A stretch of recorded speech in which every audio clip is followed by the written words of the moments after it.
What's up, everybody? And welcome to another episode of Business and Biceps. And you better wake your ass up, because on today's show, we're going to talk some analytics, Mr. John Fosco. Love them. Those percentages out there of people, if they like what they do, and maybe how they got into that situation, whether they do, they don't, or they really just don't care. I think you'll be intrigued by these numbers. What do you think, John? Listen, if you don't care what you wake up and do every day of your life, you need all kinds of therapy. You need to talk to your friends.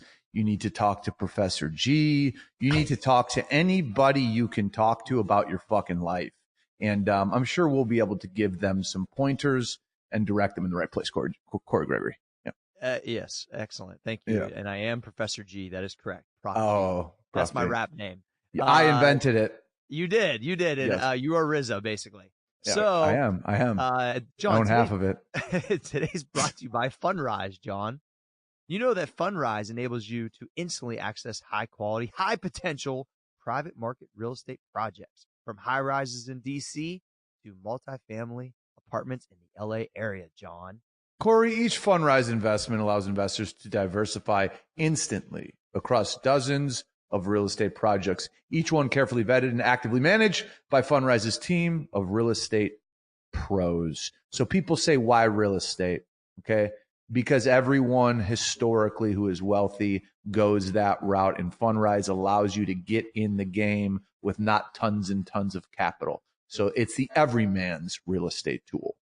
So visit fundrise.com/biceps today, and they will waive your 3 months of your fees right out the gate, which is pretty awesome. So once again, fundrise.com/biceps. Oh, all right. So now, last episode, I read the questions, but now Butt Life is back in our lives again. Yeah, he was getting a butt-a-cure. There's manicures, pedicures. He was getting a butt-a-cure. He was at the proctologist. He was at, yeah. He's very anal retentive. He is very anal. All right. Trey's laughing. All right, let's go back. Let's go to the Q&A. Come on. Well, thank you for the amazing introduction, guys. And the shout out on last podcast. Yes. Everyone, keep on sending us questions at Biz and Biceps on Instagram and Twitter. When we use your question on the air, we'll send out a free t-shirt for you. Oh. First question. I've been working as a DJ, and I used to have a manager/agent with no paperwork signed who was taking more money from gigs than he was letting on. I'm no longer working with him, but a club I was introduced to through him is looking for DJs now. Should I approach this club even though he is still involved in getting the max? Yes, of course. I think this is your way or your opportunity to show this fucking snake in the grass that you will not control me. You will not fool me. Maybe you got me once, but you're not going to get me twice. I'd go right to the club and I would start doing my own business, because in that, I've actually been in that business with DJs and music and this and that. And in that business, the clubs are looking for talent. And if you are not a big headliner, you're not getting paid that much money. I mean, I'm sure you might be getting $500, $1,000, depending on your level of expertise. So it's your time to show him through action that he will not hold you down or take an opportunity away because you are intimidated or should be intimidated by his presence. He ain't shit. If he was somebody that had skill or had respect in the industry, he wouldn't be fucking stealing from you. So yeah. Go get that money. Go get that opportunity. Yeah, I think, look, all of us have learned this lesson, right, Johnny? Like you said, you've been in it before. There's other situations that mimic these I've been in. At the end of the day, you just kind of, brush your shoulders off on this one. Make sure you got everything inked up properly. Don't show him, that you're scared and you won't be around him because he did you wr't.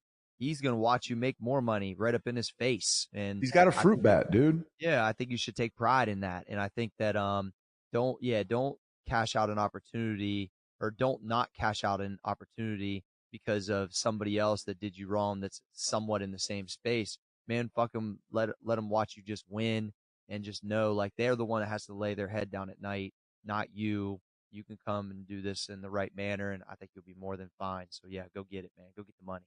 Before we go to Butt Life Q2, I think it's safe to say, Cory, I don't know if you'd agree, that this gentleman, that this manager or whatever he is, he'll probably within 2 to 4 years be part of the BMX Mafia in Newark, Ohio.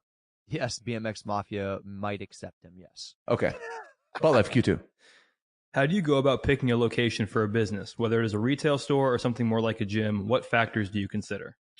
Oh man, I think one of the most famous sayings in business is location, location, location. Because you could have the best fucking business, and if it depends on people walking through your door, which I'm going to assume through this question you're referring to, if it depends on that, bro, if you're on a country road and you got the best service, the best product, or the best price, dude, there's going to be fucking 400 people in that town, and a small percentage of them are going to walk through your door.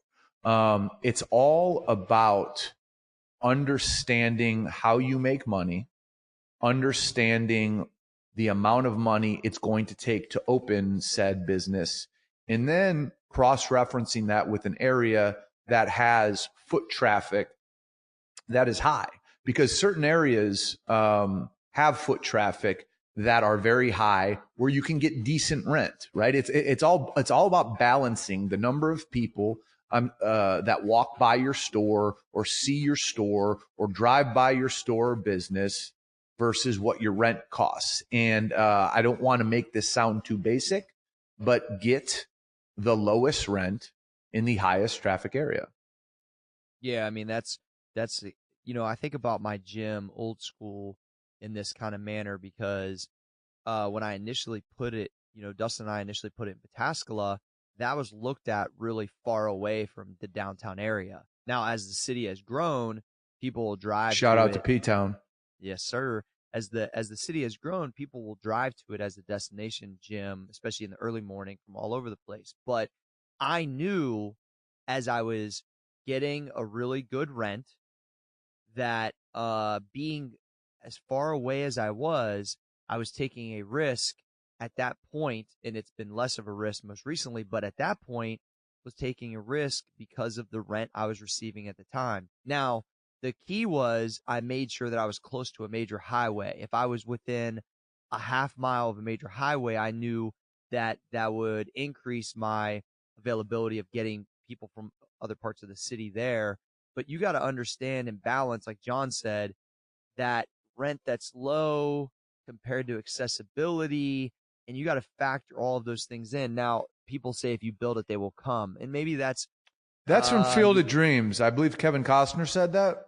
Exactly. So from Kevin Costner, and to some degree, if you're got the best cupcake on the planet, or you got the coolest gym on the fucking planet, or there is things like that happen, but they're really small percentage. You have to give yourself a real shot. So you got to be able to balance your risk and overhead versus actually people being able to walk in and support your business. And so that kind of risk assessment is extremely key for your success. Yes. I have a little dose of reality for this guy. If you build it, they won't necessarily come. It's kind of up to you. It's kind of up to you to make them come through. Yeah. So Kevin Costner kind of lied to everybody, or at least the voice in his head during Field of Dreams. That voice wasn't quite truthful. Although I believe Shoeless Joe Jackson did show up at his baseball field. I don't know how he did. He was dead.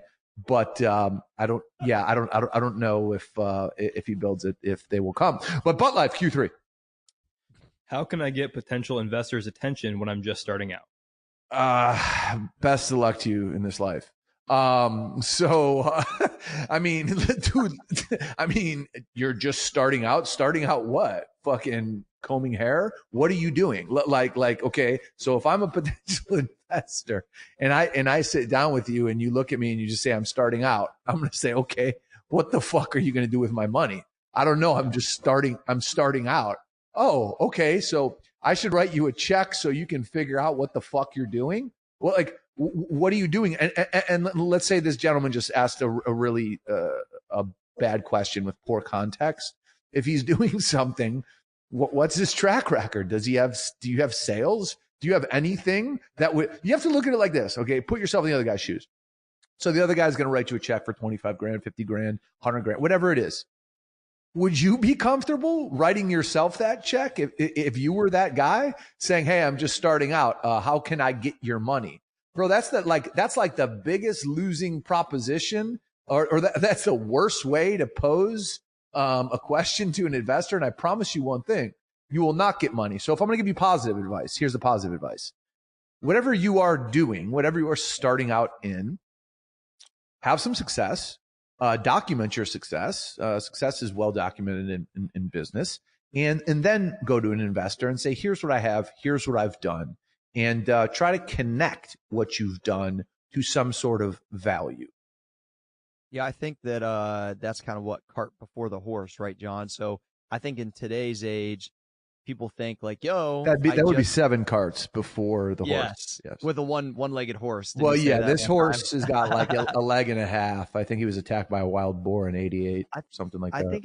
I think it's one of those things where maybe you saw it online, so you started into a craft, and now all of a sudden you're like, fuck it, I need an investor. It's like, man, like there has to be some actual like skill, craft, belief, confidence.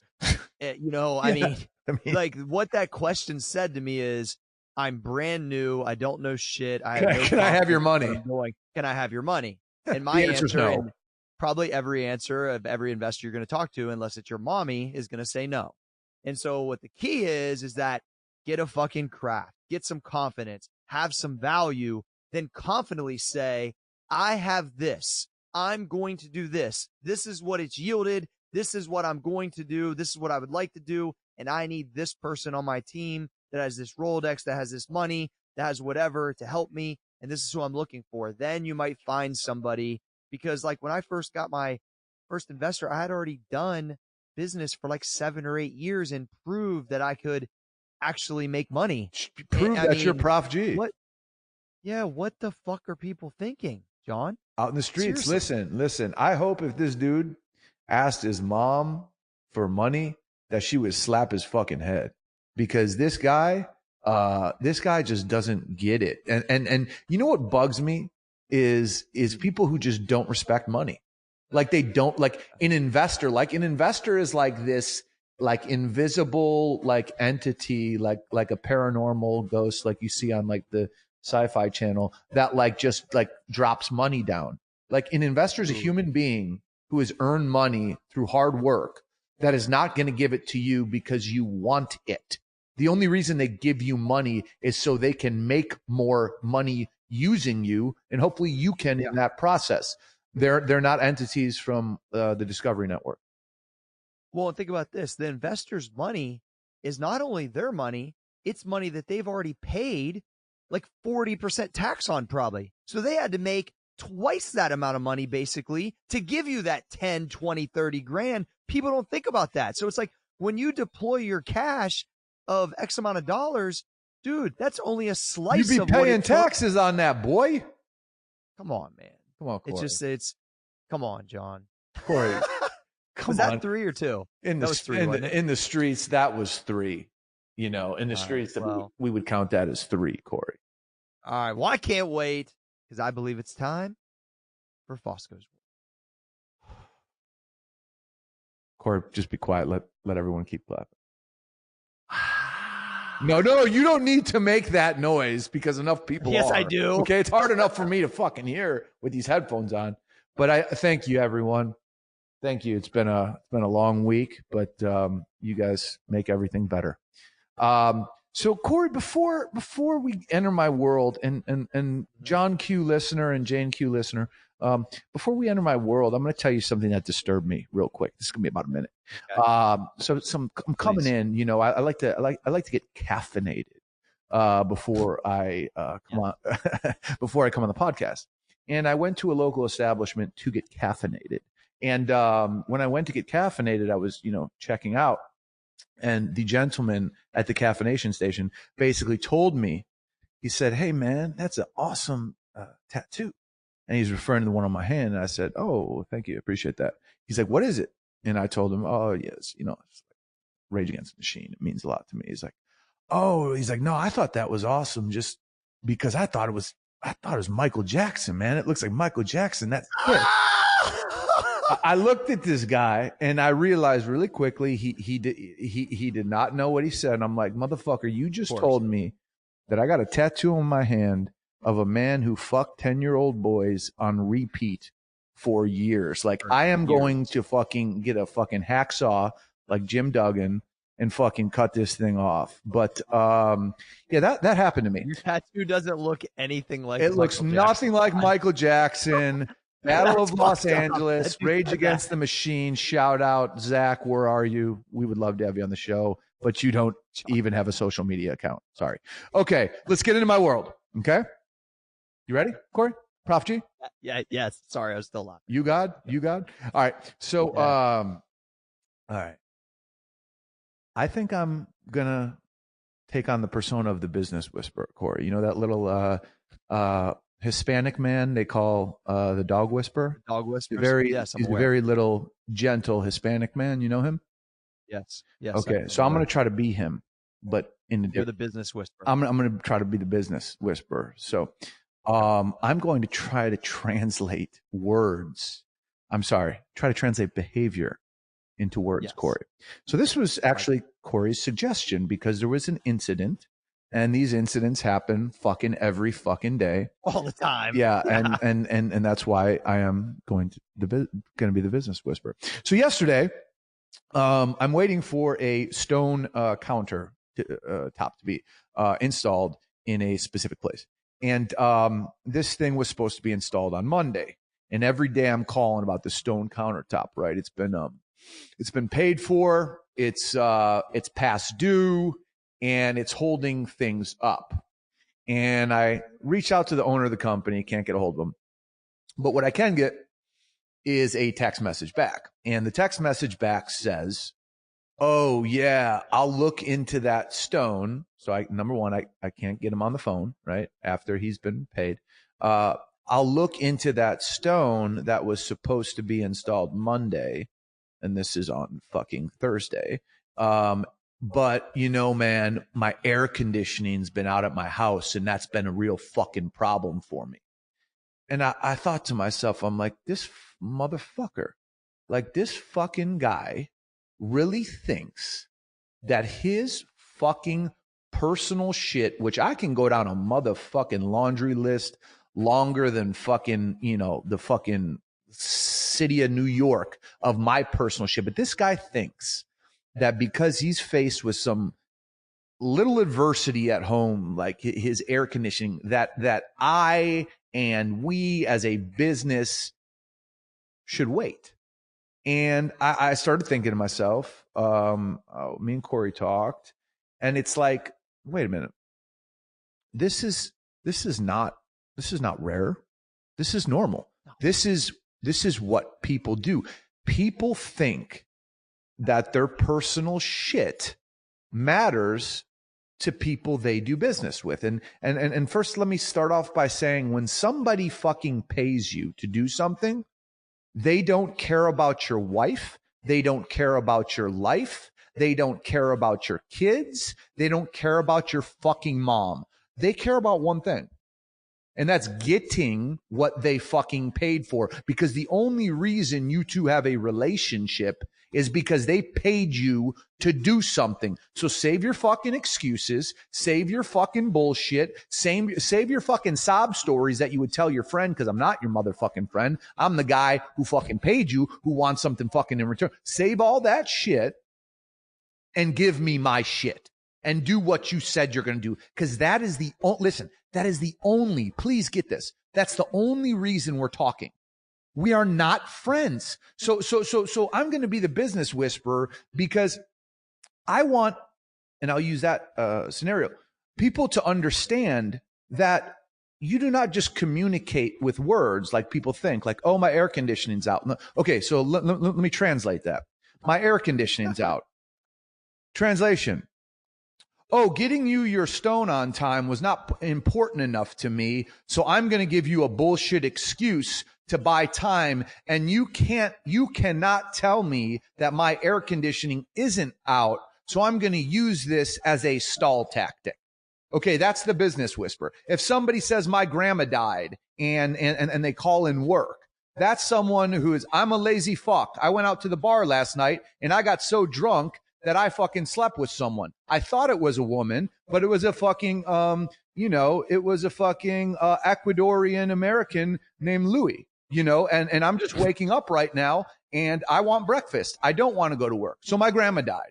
Okay. So here's another one, right? Like, I sprained my ankle, right? I sprained my ankle walking down the street. I can't come into work. I'll translate that. Last night I was fucking, I had a spoon out with peanut butter and I was playing games with my girlfriend and something went wrong. And and it hurts today and I don't want to come into work. Okay. So these are the things that we have to hear and deal with. But I want everyone to try to be their own business whisperer if they do business or if they participate in business. So when you hear these things, you don't take them as reality because they're bullshit. I cannot tell you how many grandmothers, grandfathers have died, how many people have gotten cancer. I remember one dude who worked for me. His fucking sister got cancer like 3 times and she was like 18. You know what I'm saying? Like, I mean, it's just like, first off, if she got cancer, that'd be terrible, but she didn't get cancer. He was just a bum. And because I'm the business whisperer and he's a bum, I know that. And I ended up firing him because he's a liar. So Cory, what people need to do is stop listening to people and start taking the people's commitments and holding that up as communication. You communicated to me by receiving my money that you would do X on this date, like install my motherfucking counter. And you have not. So now I need to be the business whisperer to basically understand how much of a fucking degenerate you are. And so I want everyone to understand, stop listening to people, start going according to the agreement that's in place or the contract that's in place, and everything will be easier, at least from your perspective, because you will understand what's going on. You won't then take information from someone and say, oh, well, dude, we're held up because his air conditioning is out. Dude, you can't go tell nobody that because it's a fucking lie. You know what I'm saying? So that's what I have to say. Maybe I'll continue the business whisperer segments. But for now, that's what I got, Cory. Yeah, one thing I want to add to it is I've ran into very similar things most recently, and here's what I've got a newsflash for every motherfucker out there. Oh, we're on the Cory. What channel? What channel? Because a lot of people are very particular about what channels of news they watch. There's a newsflash on channel Wake the Fuck Up. WTF? On channel Wake the Fuck Up. If you're dealing with a real person, whether it's a guy or a gal, what about Prof G channel? That does real business, and you give them a bullshit fucking answer like, oh, well, this happened to my air conditioner, or, I got these guys at these other job site and this guy got sick, or, you know what? Well, my we're wife's just not taking on more clients right now. Something. I mean, dude, it's like, listen, there's so many bullshit things that I always say, like, real guys, real gals can see through. So if you're listening right now and you think you're going to bullshit a real ass business person, they might not call you on it directly to your face, but they're laughing at you. Yes. And they're never going to fuck with you. Yes. Because I'm going to tell you, I was on the phone the other day with an unsaid vendor. An unsaid vendor, Prof G. Yeah, an unsaid vendor that I like and wanted to continue to work with a new business. And what they tried to do was say, only new businesses, now the rate's X, which was 2 times the amount.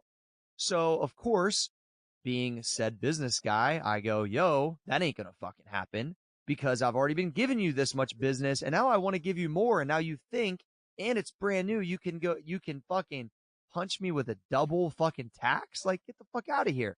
So then double tax. All of a sudden it was, meaning like now you're going to charge me twice the amount. Not raised, unacceptable. Yeah. So now I go like this. I go, well, and so then what happened was instead of taking on the business, which me and John are loyal already to a degree for years, they made up an excuse of why they couldn't take the business on because they're not strong in that area.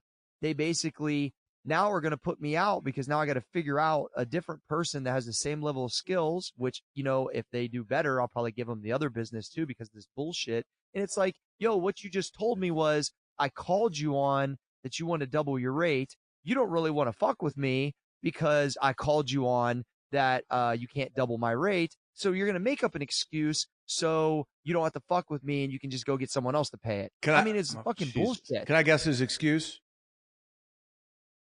Yeah, go ahead. Okay. So last night I was watching television, and I've seen this ad a lot, but it was the first excuse that came to my mind.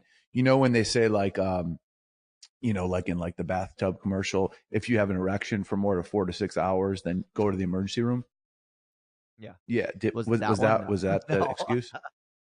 Oh, the excuse was just like some bullshit tax thing that I know is bullshit, and I'm not even into that. So at the end of the day, it wasn't the ED commercial, John, but not far from it. So either way, just understand when you're acting like this, people are gonna see it. They're not gonna not. Yeah, 100%. And have you ever tried liquid Cialis, Cory? I've never taken anything for erectile dysfunction, John. It's not about taking it for erectile dysfunction. It's what it is, Cory, is it's called like an insurance policy. That's it. Gotcha. It's called an insurance policy. And here's a cool thing about the real quick about the liquid Cialis. Okay, so first off, I didn't even know they made Cialis in a liquid, John. I didn't either. I was introduced to it by an unnamed source. Gotcha. Anyways, okay. It tastes fine. It tastes like a drink that doesn't have much sugar in it. And then it does not activate until you are activated, if you will. And once it gets in your system, it's there for 72 hours.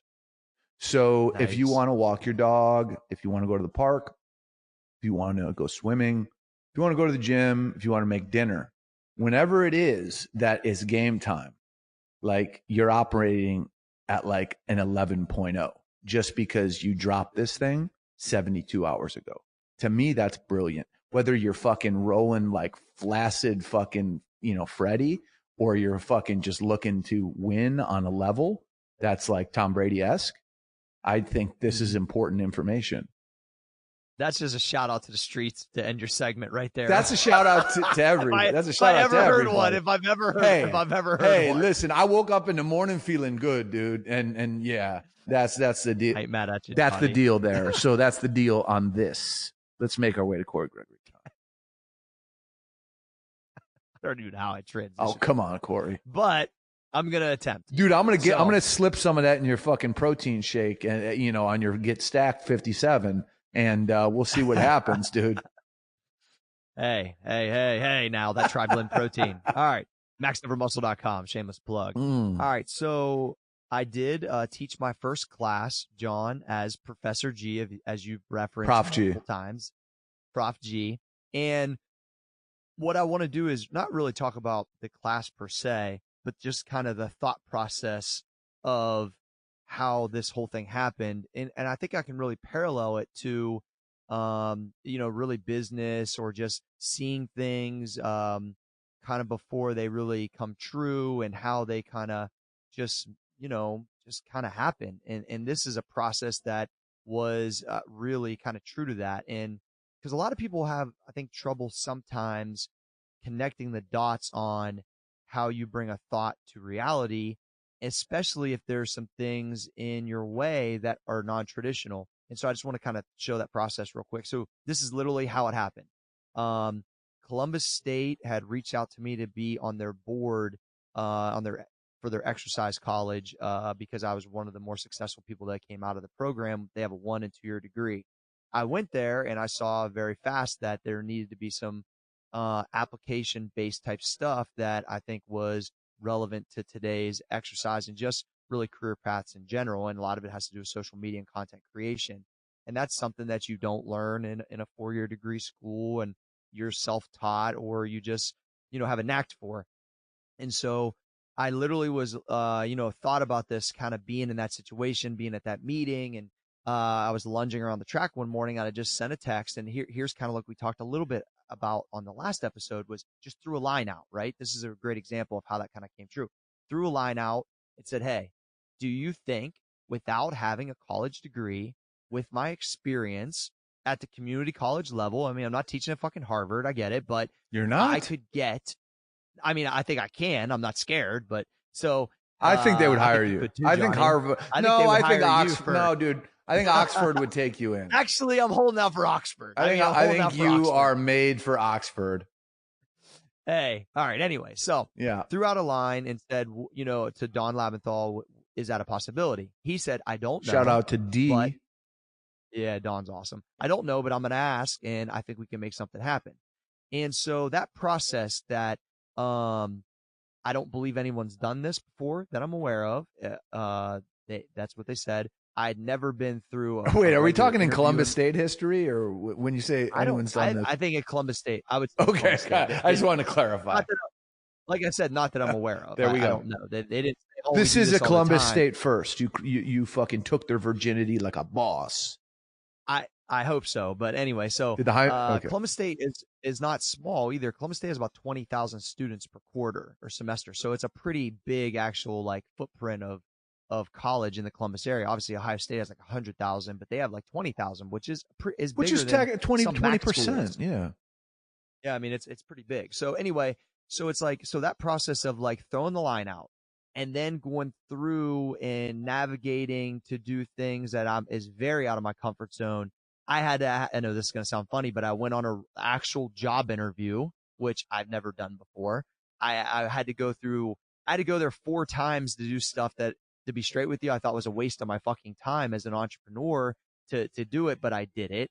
And I went through and then created my thought process into a box, right? Because everything that John and I do is really like, you know, outside of most norms because of the entrepreneur kind of way that we roll. Yeah, we only like one kind of box. Yeah, right. Yeah. I had to take my thoughts and put it into an organized package that fits their need as a professor, right? And I like that process because then I can apply it to when John and I do courses, which I think will be really cool, on a business and bicep app that, well, you never know, might be out here pretty soon. So anyway, so there's some dropping secrets in the streets, dude. Yeah, right. There's some really cool things that I learned. It was forced to learn. And part of the process is I'm so glad that they said yes, and I'll tell you why. It forced me to do a lot of things I would never do normally because I would either view them as a waste of time or something I'm not into, or I just would lose track of because it's like not my nature. And so what I like about then when it came to the point where I actually walked in and got to teach, honestly, that's been the easiest part so far because that's what we do here every day. We record a business and that's biceps. How we do. It's like that song. This is how we do it. I think in like 97. Probably 90, yeah, 96, 98. Yeah. So it's exactly what we're attempting to do here, which is give value and help provoke thought and make people better, right? That's what we do. Thought provocation. Times a week. Thought provocation. So when I got there, that part was easy, but up to that part, it felt really awkward and different, and it was exciting to kind of push through to get to the part where I achieved something that became literally a thought that was like, I didn't even know if it was possible. And so I want to just push people to say, like, just because the norm would say, no, you can't do that, just because your uncle says, no, you can't do that, doesn't mean through craft, through time involved, through relationships. See, that's the thing, is my relationship at the school is what allowed this to happen, combined with the craft, combined with the outside the box thinking, combined with the push. It takes all of those things to take things to a reality to where I saw in my mind was exactly what I posted on Instagram that Trey did with the video for me. That's exactly what I thought. People that want to learn these things and that are excited and engaged is exactly what I saw in my head. It isn't about the $100 I fucking make. Because dude, you make $100? Back to my scholarship. You make $100? $100, bro. I'm donating it right back. I'm donating it right back to my scholarship. Donate it to me, bro. it's more about understanding that I could take that thing that didn't follow normal patterns and then make it happen. And then the amount of people hopefully that I can connect with and help from it is what it's all about. And so I just want to push people to not just be like stonewalled by something that says traditionally it doesn't work. You should challenge it and challenge it through your craft, your relationships, and through just some outside the box thinking. I was just able to do that, and it felt really cool, and I'm really excited about it. Listen, I think it's awesome. I think it's a cool experience. It is. I think, if you're donating that money, I'm a little bit hurt that you wouldn't have thought of me, that you wouldn't think of me first. But teaching in a classroom is something that, yeah, you have to have an interest in it, but it's definitely, I would imagine, just a wild experience, because every time I had a teacher, I'd find a reason to dislike them and throw things at them. But I think I believe that. Yeah, no, that was true. I was an awful fucking student. But anyways, I think what you're doing is cool, because I bet you're gonna learn just as much shit from these kids that they're gonna learn from Prof G. Trademark. That statement. Trademark. And I think what's cool about the experience is, like, I really believe, and I can tell by the engagement out the gate, there's going to be I only have 12 students, but I believe there's a high percentage of them that will take a lot from this. And I told them in the first class, this might be the only time I do this in my life. I can't tell you that I'll ever do this again. Just to be honest, I was like, so I would highly recommend get as much out of this as you can. I'm going to give it everything I got for how busy I am. It's only 50 minutes once a week. And I created the grading system is going to go through hashtags. So it's pretty easy for me to do no matter where I'm at. And if I travel, I can put things online. So it has a lot of agility. But I can't tell you that I'll do this again. So it's like one of those things where I'm going to give it my all. I'm proud of it. And it's been an interesting experience. So I just want to kind of talk about that process. And I thought maybe it'd push some people to do some things they've been thinking about. If you've been thinking about it, that means you should probably do it. Act on. Use Prof Absolutely. G's inspiration. Let the man inspire you. That's what he's here to do. Let this 2.1 Let this 2.1 fucking, I had a 2.1 as well. There's a lot of eerie similarities going on here. There is. But the one big difference is you fucking got through a year of college, and I got through 4 days. And the highlight of my 4th day was the bread bowl I had at Panera when I left school before it started. So amazing. That's it. All right, I think it's time for the main event, John. Well, we would need our butt life to ring the bell then. Ring the bell. All right. So, Johnny. Yes. I'm out here. Listen, when I met you. You were in the streets when you met me. You had a top hat on when you met me. Remember that? I did. Well, years ago I met you, but when I re-met you as doing business with you as a partner, not as a vendor across the table from you, I realized that I really didn't care much about analytics, and that you got me hip to that. Yes, you are correct. You were not a fan of numbers at all. But you know what's so crazy is my numbers have always went up for the most part. So that's a plus side. But now I know why they go up more so. So anyway, that's props to you. But so I'm just gathering some analytics out here in the streets on Twitter. On Twitter. And I did a poll. I've been into polls lately. He's a poller, dude. He's a Gallup. And so I said, do you like what you do? Referencing your job, your business. And in about an hour and 20 minutes, we had 353 people vote, which is pretty solid.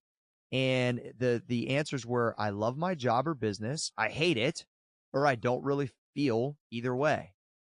I was astonished, if that's the right word, that the percentages of people that love their job or business, one is 44%, which I thought is actually higher than I expected. 15% hate it, actually was lower than I expected. I thought those two would be flip-flopped, to be honest with you. But here's the one that's interesting to me. 41% motherfuckers don't even care. or even think about it. And to me, I was like, what? Like, my mind was blown that you get up every day and don't feel either way. I don't feel whether I like this. I don't feel whether I don't like this. What the fuck are you doing? Like, what? I cannot even identify for one fucking split second that you can get up for, dude, you spend like 70% of your life working, basically. Yes. Like, what? I could not wait to tell you the analytics because I was so blown away. And I want to get some reasoning behind this, John, and get your idea, get your thoughts. I think they're gender neutral, these people that fall into this category. I am fucking mind blown. Dude. Yeah. Yeah. Now I know that this side of, I believe this side of people has a hard time identifying with us, making sure and understanding that we know what we want to do and love it. But it's just, man, it's really hard to think of the flip side. So anyway, I'll let you. Yeah, dude. The statement that always fucking is in my head when I'm talking to people or just talking or looking or hearing people speak who aren't really on the path that they want to be on is like, dude, you're giving the power away. Like that's what my brain always clicks into. Like, why are you giving your power away? And we all have the motherfucking power to do whatever the fuck we fucking want. So how the fuck can you sit there and tell me 44% of you gender fluid people, how can you tell me that you don't like, it doesn't register whether you like what you do? Or motherfucker, you wake up in the morning every day and you do this thing that you have no opinion of. Are you fucking, are you a fucking moron? Live? No. Are you a moron? What are you? Like, who literally lives like a zombie? Like, I wake up every morning and go to work and like, I don't even know if, dude, wake the fuck up. Wake up and fucking like literally like take that AED off the wall in your high school gym and fucking shock yourself and say, who the fuck am I? What the fuck do I want? Because everybody wants something, but they're too cowardice to fucking admit what it is because they think people might think it's stupid or people might tell them they can't do it. So they walk around like a fucking little neutered bitch. And they fucking don't even have an opinion on what they do in life. How are you going to be good? How can you be good at something if you don't know if you want to do it? I'll answer the fucking question. You cannot be good. You cannot be good. You will never fucking ascend up the ladder. You will never make more money. You will never lead people because there's no passion there. There's no interest there. You are showing up to show up. That is your reason to be there. Like that existence, if that's you, if you gender fluid individual who fall into this category, if I'm speaking to you right now, if that is you, dude, like take this as an opportunity to say like every human being, including myself, has the right. You have the right, no matter what mommy did to you or daddy or your brother, or if you were fucking fingered as a child or whatever fucking happened to you, no matter what fucking happened to you, you have the right to go after what you want to go after. And if people are going to fucking say shit about it, I got a newsflash for you, bro. No matter how much money you make, how successful you are, or how unsuccessful you are, people are still going to say shit about you your whole fucking life. So if you're going to use that as a reason not to do something, you're just a little fucking bitch that belongs in a closet, that belongs in a corner, and should fucking walk around like a zombie because you got nothing, bro. Like, come on. Like, wake the fuck up. Well, and I don't even think, because some people are like, well, it's not about money. And I agree, because you can like what you do and it doesn't have to equal $10 million. You might like fish tanks. 25,000. Yeah, I mean, and you could be selling them you could be selling fish tanks at PetSmart, and you could be slanging all kinds of fish tanks. That's kind of what I'm getting at. So that's kind of the key, is like, if you have an interest in anything, like just go after it at a mild level, at least, to make like 70% of your life a little happier. See, that I think that's the thing, is like, I was so caught up on not wanting to be like unhappy in life with what I did, that I can't even have I had jobs I didn't love, but they were all part of the process to get to a job that I would anticipate that I would love and You were enjoy, anticipatory at which that was time. training people. Yeah, I was very anticipatory. So I think it's like when I saw 41% of people just said they're basically zombies, I was fucking shocked. And a lot of this comes from, and this is, I was reading something on Inc.com that was talking about the praise addiction. And a lot of these thoughts and these kind of processes come from our learning system of school and college, because it's all about just pleasing and getting a grade and memorizing something and then moving on. And then when you get to the job that just pays your bills, you please, you keep your job, you move on. It's just a continued process of really not thinking for yourself. Dude. Like, hey, so-and-so, what do I really just want to pack boxes all day? Or can I make the same amount of money and do something that maybe my aunt thinks is dumb, but I want to raise dogs. That's what I like to do. And I don't want to own my own business, but I want to work for somebody that does that. It's like, and there is such a dramatic, listen, the amount of happiness that can come from something that you enjoy doing 60 or 70% of your life. Like, are you kidding me? It's so much of a different way to live. And I don't want you, the reason why I'm so mad about this percentage is because I don't want this for anybody. I don't want you to get up every day and not like what you do. I know what it feels like to love what I do. I know what it feels like to create some type of environment for my family that they can do what they want. And it's trampolines. Like, I want that for everybody, dude. In-ground trampolines. Exactly. Here's the deal. It's like, so don't just sit and just be okay with this. Like, try to challenge yourself to say, could I increase my quality of life? Would it come with a bigger dollar figure? Maybe.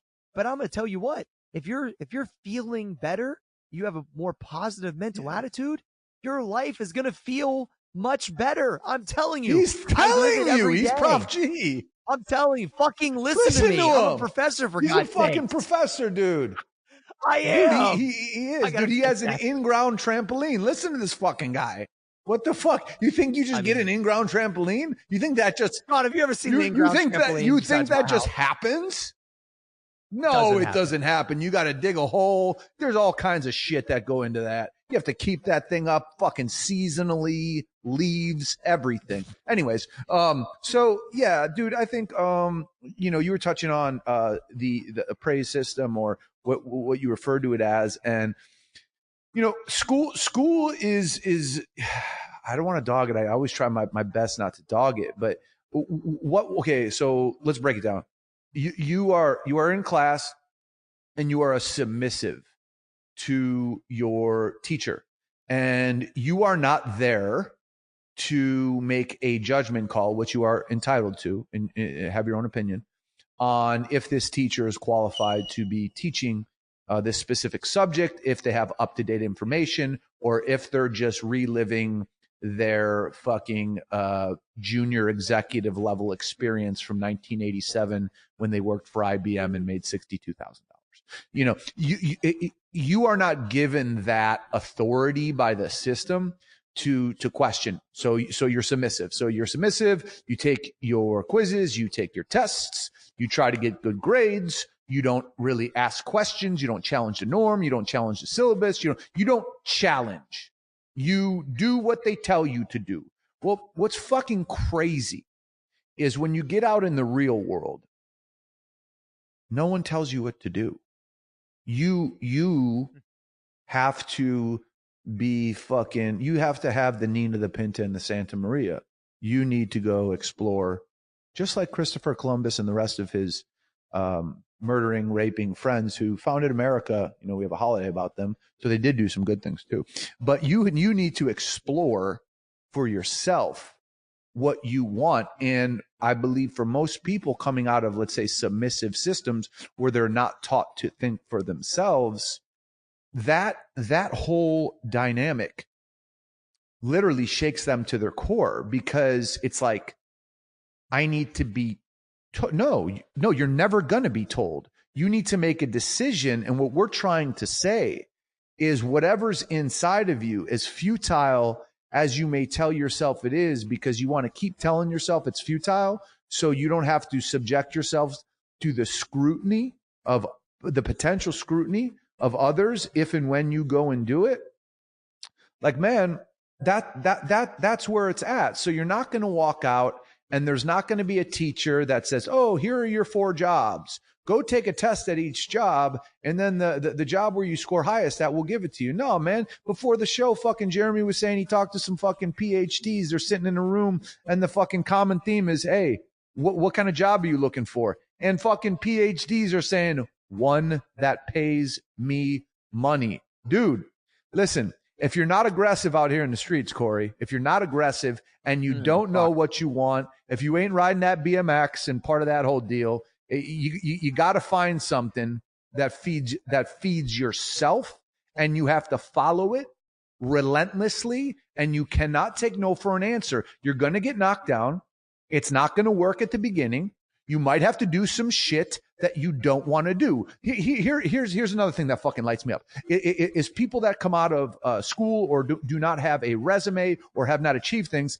They think that 1 year, that 2 year, the first 3 years of working shitty jobs, basically bringing yourself from the bottom up, they think they're better than that. They think they should be in a system that is better than that. And guys, this is what we love about the free market in capitalism, because if you were better than that, you would be in a system that's better than that. But odds are, because you have no experience and because you're a young buck and you got to learn, you need to take pride in coming up. We all had to come up, but we strongly suggest, especially on this segment, to try to come up in a space that you fucking love. Yeah, and what I tried to do, this kind of mimics what I talked about in my first class, John, is I said, look, the content that you're going to create in this class, don't do what you think I want to fucking see. Do what is going to resonate with the audience that you're actually talking to. Like, tell them the real shit. And this is what I got back. And this is what I expected. The one guy said he didn't start his page yet because he didn't want to do it wrong. So he's overthought the process, right? And I said, dude, when you're 20, you're going to do all kinds of shit wrong. I did all kinds of shit wrong too. But guess what? If you never start it, there was, well, I want to do this, but I'm afraid that these people are going to say, I said, exactly. And they're going to say this or that, but you can't care. It doesn't matter. And then there was a couple vulnerable statements that said why they're really going to do what they want to do. And I was like, that's what you have to tell. That's the money shot. That's why that is the fucking sauce, right? And Let it out. Those things are vulnerable. Those things are uncomfortable. Those things are not. It's like one of those things like, don't tell me what I want to hear. Tell me what's fucking real. Tell me what that's what's going to get you the grade. That's why you're going to get the most out of the class, because you're going to tell the story of, John, what I would do is the exact same thing that we did when we went out and went to Zany's. We led off with a statement that was putting everything on the table of how we got here, who we are, what we've been through. That's what sets the good, the bad, and the ugly, baby. Authenticity. Dude, exactly. And so when I was saying that, I could see the uncomfort. But I tried to explain to them, like, this isn't a class that is about just getting followers. This is a class about understanding how to create content that'll actually resonate. And that's the same type of thing that people continue to do in life. They're just doing what they think those next people above them want to see, so they can just be. Yes. I'm challenging you to just don't be. Go try to enjoy your life and don't be afraid. Don't be afraid. Go do what you really will enjoy. It's just, you have one life. You just only have one. It's a liberating deal. It's a very liberating deal when you come to a point in your life. And I don't expect an 18-year-old or a 20-year-old to be there, but some are. But when you come to a point where you're like, this is just me, and people can accept it, or it feels so fucking good, because it's like lying, right? So when you're not at that place in life, you live a partial lie, because when you're around this group of people, you act a little bit different like this. When you're around your family, you act a little bit different like this. When you're around your workers, you're kind of living a lie, but you're not identifying it that way. See, when you become comfortable in your own skin and you accept your flaws, you accept everything about you, the good, the bad, and the ugly, the history, like you talked about us talking about. You're so free, and that's where authenticity comes from. Because when you're free to be yourself, you're not thinking like other people. You are thinking like the one. There's only one you in the world, and the only way you could think like yourself is to literally liberate yourself and not be afraid of these fucking things. And it's funny. I'm gonna give you an example. Have you ever heard of that show?